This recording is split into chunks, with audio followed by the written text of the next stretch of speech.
Loading hot takes in 5, 4, 3, 2, 1. Welcome back to TwinTakes Fantasy Football. First, I got to address the elephant in the room. I am not a Dallas fan. I just have not a really odd-shaped head, but a kind of oddly shaped head. But these True Brand hats, they're amazing. They're comfortable. They look good. Hashtag not a sponsor, but I like them a lot. So that's why I buy them and wear them. Secondly, I know last video was a bit of a downer talking about players to avoid and landmines blowing up your season. Let's talk about today 5 wide receivers that are going to win you your league. So without any further ado, let's get into it. Number 1, Stefon Diggs. And I think he has the potential to be the number 1 wide receiver overall and really carry a lot of people to the championship this year. For starters, he was the wide receiver 1 2 years ago, so he's been there, done that. He has proven production, and he's 28 years old. And 90% of all wide receiver 1s historically have been between 26 and 28 years old, so history is on his side as well. Secondly, I know it was a down year, but this year there's 172 vacated targets between Emmanuel Sanders and Cole Beasley leaving the team.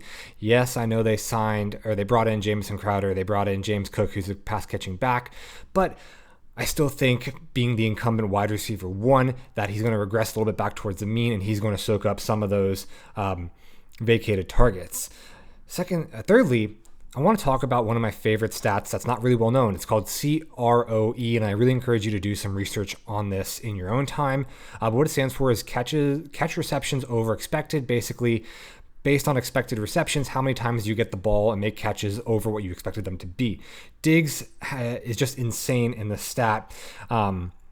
Except for last year, he was pretty consistently, I believe, at 8 or 9 CROE, and then last year it dropped down, I think, to 1 or 2, which was really surprising. Again, there's also a lack of red zone targets. Just overall, I think a lot of bad luck befell him last year, just with the way the Bills' offense was structured. So I expect a lot of regression towards the mean. I expect that CROE stat to really factor in and drive substantial production for Stefon Diggs and much more touchdowns and targets in the end zone to come his way this year. Fourthly, goes without saying, Josh Allen. Josh Allen's the current favorite in Vegas to be the MVP. And you always want to have wide receivers that are linked to the best quarterbacks in the league, because the better they throw the ball, the easier it is for your wide receivers to catch the ball and score points. Point number 5, contract extension. He just got a massive pay. He got the bag. So if you think they're not going to use him after he got that bag, you're joking yourself. He's definitely going to be a very integral part of this offense for many years to come, especially right after they paid him. Finally, they have a new offensive coordinator in there. Brian Daboll's gone, went to the Giants.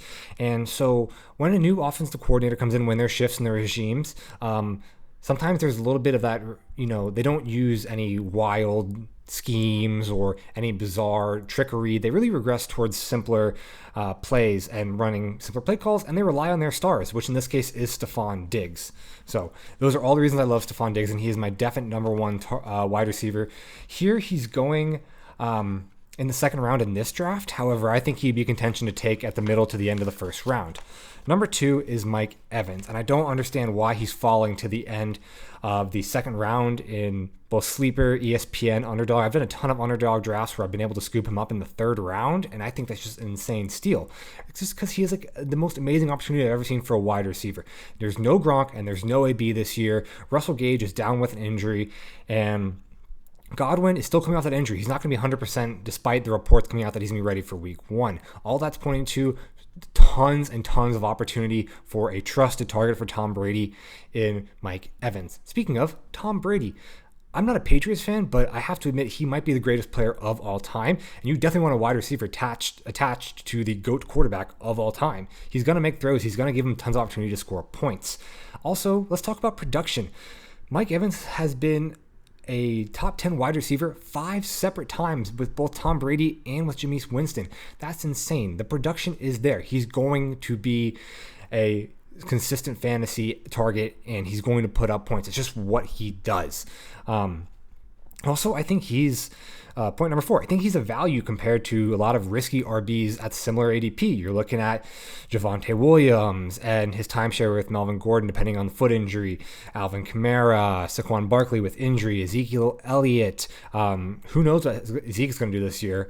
And Cam Akers, who's coming off the Achilles tear. So a lot of the RBs in this value, I'm kind of shying away from just because like the insane risk attached to them, and you cannot get a safer player this year, in my opinion, than Mike Evans.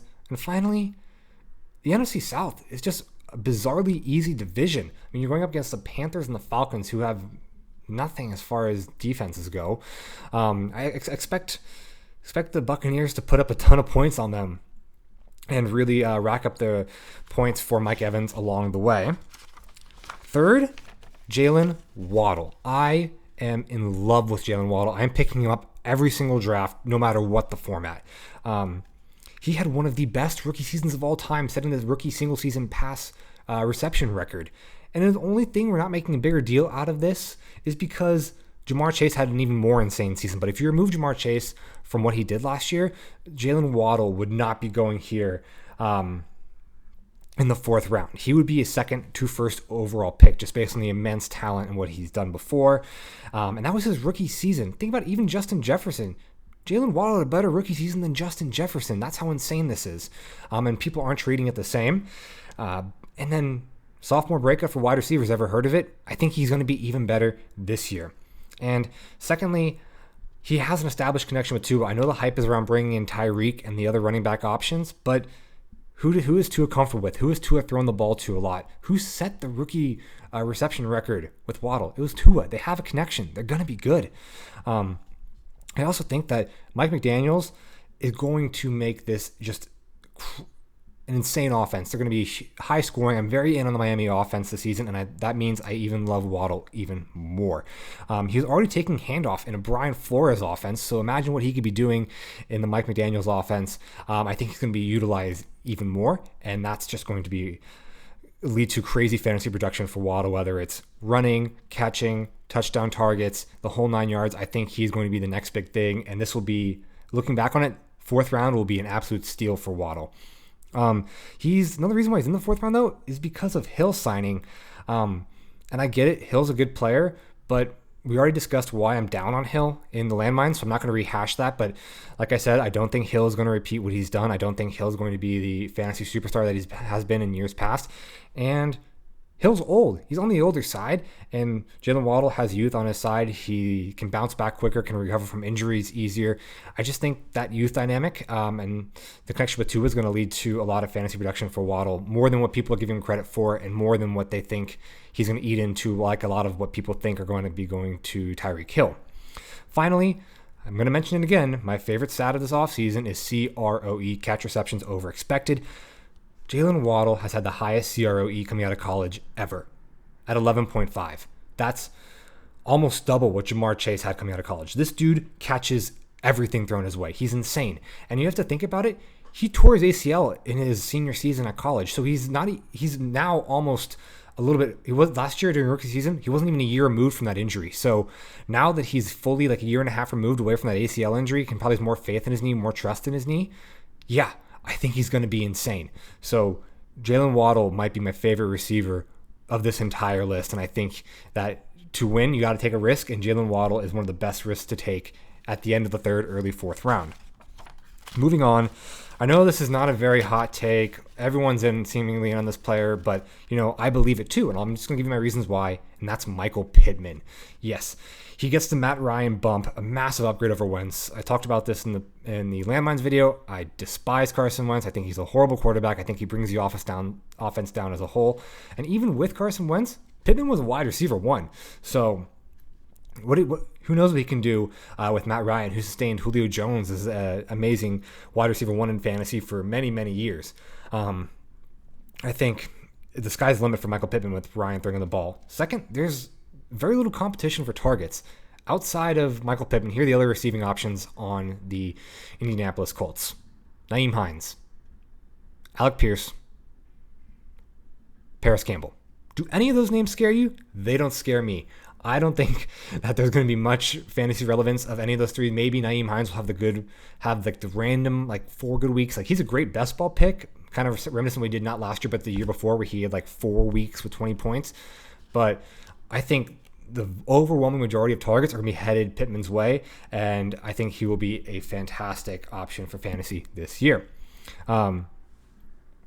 Also, when we're just looking at playing the ADP game, he has a better QB and more consistent opportunity than any other wide receivers going at this ADP. We're looking at a better quarterback than Deontay Johnson, DJ Moore, DK Metcalf, and Amari Cooper, assuming Deshaun Watson's not playing. And he has more opportunity because a lot of wide receiver twos going in this range. Mike Williams to Keenan Allen, Allen Robinson to Cooper Kupp, Jalen Waddle to Tyreek Hill, and then obviously Cortland Sutton and Jerry Jeudy are also in this range.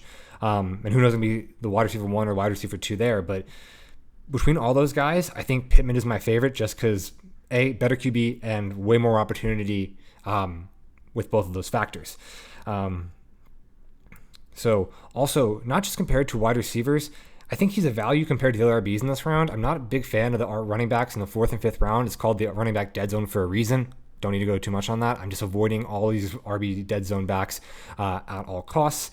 And same with Mike Evans. The AFC South also is a very, very easy division. I mean, you're playing against the Jets and the Houston Texans twice a year. They're going to put up some decent points against those teams between Jonathan Taylor and Michael Pittman, and expect them to feast many, many times throughout the season. And I think those will just add to his fantasy value. All right. Last but certainly not least is Marquise Hollywood Brown. So I really like Marquise Brown.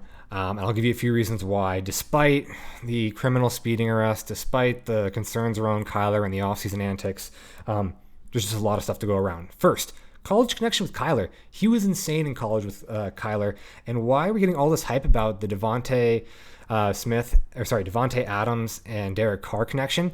And that doesn't apply to Kyler and Hollywood. There's reason to be excited because of the college connection they share. He comes into a situation where he's already comfortable with the quarterback, and they're playing in a college system anyways. Second, I'm getting pretty big Stephon Diggs vibes when he went to the Bills from this trade. I mean, he's a great talent. He proved he's a great talent in the past couple of years, and he's going to a better situation, a more pass-happy situation. Obviously, Stephon Diggs, the talent was there, but when he's put as a wide receiver 1 in the Bills offense, he exploded. And now we're going to an offense, coming from an offense in the Ravens that utilized Mark Andrews as the number 1 receiving option.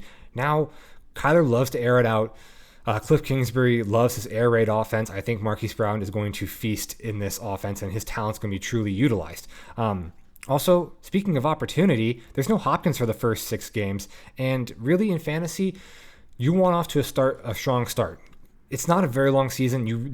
Every games matter, and the first 6 games definitely put you in a good place to make the playoffs, because we all know those people in our leagues that if they're 1-5, 2-7, they just quit. They don't care.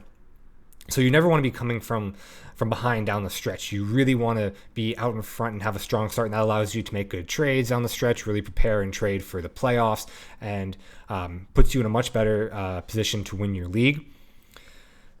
And I mean, also, this is the same thing that applies to Pittman, that I'd rather take a great wide receiver in this round here in the 5th rather than any one of these RB dead zone backs like Mitchell, Miles Sanders, J.K. Dobbins, David Montgomery, Antonio Gibson, Josh Jacobs. There's so much hit and miss with these running backs. I'd much rather go for a wide receiver.